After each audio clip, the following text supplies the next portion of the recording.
You know that having a high performing team is going to make a huge difference in your business. How do you work with high performers? How do you keep them happy and engaged in the work so that you deliver the best experience for your clients and your services? In today's video, we're going to talk about 3 tips on how to maximize your collaboration with high performers. And notice I said collaborations, not hiring them, not employees, not even directing them. You are collaborating with them because they are extremely effective. They will have incredible insights and they can run with tasks so that you don't have to micromanage. But you have to know how to effectively work with them, or else they are going to leave. My name is Karen, and I'm the founder of Lightmakers, your community for all things mindset, manifestation, and online business. We help coaches, consultants, and experts create a life of fun, freedom, and flexibility so that you do what you want when you want to. You deserve to have all the freedom that you want and to experience life in the way that you want to. Today, I'm going to talk about high performers, how to retain them, and how to effectively collaborate with them. This comes from my own experience working with high performers and working with clients that really didn't know how to manage their team. And so I'll be drawing from these experiences, and I'll be drawing from actually my past experience working with Gartner, one of the leading research institutes in the world, where we would work with 87% of the Fortune 500 C-level. So that's all the CHROs, CIOs, etc., all the chief level officers. And we would drive forward-looking decision making for honestly the world's technology. And I learned so much from that experience. And now I get to share all of that with you, plus the experience that I've had with startup founders, solopreneurs, and building multiple 6-figure businesses. Obviously, this is all a continual learning. This is from my own experience. So it is something for you to take so that you can reflect on and apply to your own life in the way that you see fit. All right, let's get right into the video. One of the huge mistakes that I see a lot of, especially startup founders, make is the differing competing priorities. I know that as a startup, you have to be agile and you have to remain agile so that you can continually level up. But what I see happen is there is a lot of shiny object syndrome. And this shiny object syndrome leads to differing sets of priorities and continually shifting priorities. For example, I worked with a client that was desperately trying to make his business grow, but he was not looking at the original product that brought his business together. He kept adding and layering new initiatives on the business, and then that made completely different priorities for his employees. So his employees were always trying to read his mind, play catch up, try to do the best they can.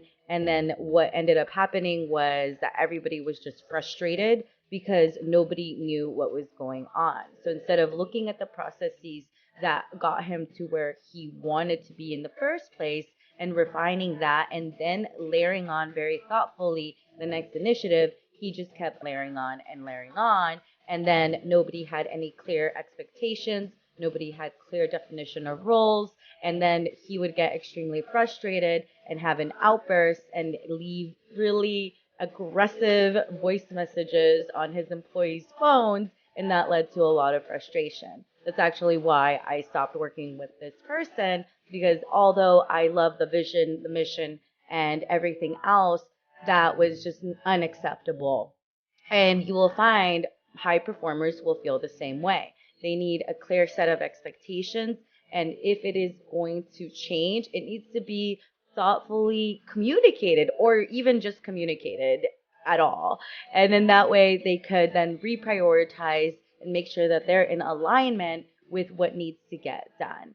So you have to think through what you want your team to do. And that means sticking to your vision, your mission, and the key strategies that are going to get you to where you want to go. If you keep changing the goalposts, then your employees are going to continually feel frustrated. That makes a huge difference in the lives of high performers is feedback, not just any kind of feedback. That's constructive feedback. There are a couple of great books on this, including Thanks for the Feedback, Radical Candor, and Crucial Conversations. Those all provide amazing insights and frameworks on how to best deliver feedback. I also took a course on feedback with Seth Godin in All MBA, and I include all of this in a condensed version, or not exactly what I learned.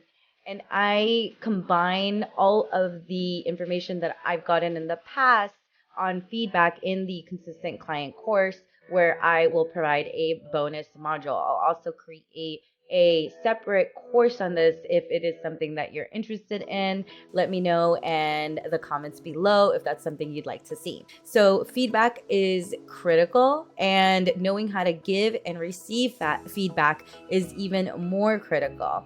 Another experience that I've had that has made a huge difference in the way that I hold space for people and listen to people is in counsel training, also called circles. Circling means it's like yoga for communication. You learn how to deeply listen, how to thoughtfully respond, how to witness people so that you are responding to what they're saying in a thoughtful, meaningful way. People feel seen and heard when you do this and you know how to do this, and they just will feel like they are engaged, like they're human, like they're being recognized. And on top of that, if you know how to provide a constructive feedback, you're going to get a lot from high performers because that is their gold. They just want that constructive feedback because they want to continually improve on what they're doing and feel really good about what the product and the service that they're delivering. That is something that I pride myself in. And I've noticed when I've worked with clients that maybe don't know how to provide that feedback, aren't even aware that they are subconsciously gaslighting their employees, then it becomes very difficult, very irksome, and very hard to continue working with that client. And truthfully, I fire that client. And number 3 is recognize their achievements. I know that a lot of business owners will focus on what has not been done first. I'll give you an example. I did a lot of, it was volunteer work. It was even before I started working for this client in a very short period of time. And I did it just because I knew that it needed to get done. And I was doing, I think, some light consulting work at the time. And the first thing that came out of his mouth was what was not done, not recognizing any of the work that was done out of volunteer, out of just seeing the need for it. That was extremely demoralizing. And so recognizing the achievements of high performers or of anybody is critical. And I'll give you a huge tip. Your perception is reality. So if you're seeing any employee as a low performer, they are going to continue to perform in that way because it is a self-fulfilling prophecy. So being able to see them as high performers is actually extremely important. In the book Extreme Ownership, Jocko Willink describes an experiment that they did with 2 teams. Both teams were rowing, and one team had not won a single race, and the other team had won almost every single time. And so they switched the captains of each team, and guess what? The team that had not won a single race ended up winning with the new leader. So it doesn't mean that there are bad teams. There are really only bad leaders, because a team will be as good as its leader. So taking extreme ownership over the results of your team is critical, which means that you are continually encouraging them. You are motivating them. That is you as a leader. You are inspiring them, and you are redirecting them to the right place. Because if they're not achieving the goals that you want, maybe you haven't articulated the right vision. Maybe you haven't set forth the right expectations, and doing so in a way that causes them to feel demoralized is just going to make them leave. So, if you want to keep high performers, if you want to make an average performer into a high performer, or if you want to improve your team overall, these 3 tips are going to help you immensely. In the Consistent Client course, we talk about this and more. We will have a bonus module on giving and receiving feedback, and we will continually share our tips and our knowledge in order for you to have the best team and the best business possible, because you are manifesting your greatest desires. You are completely worthy and deserving of it. And we are so thrilled to be here, a part of this journey with you. Thank you so much for liking, sharing, and subscribing, and letting another light maker know so that we can reach more people together. I cannot wait to see what you will create, and stay tuned for the next video because you are going to love it.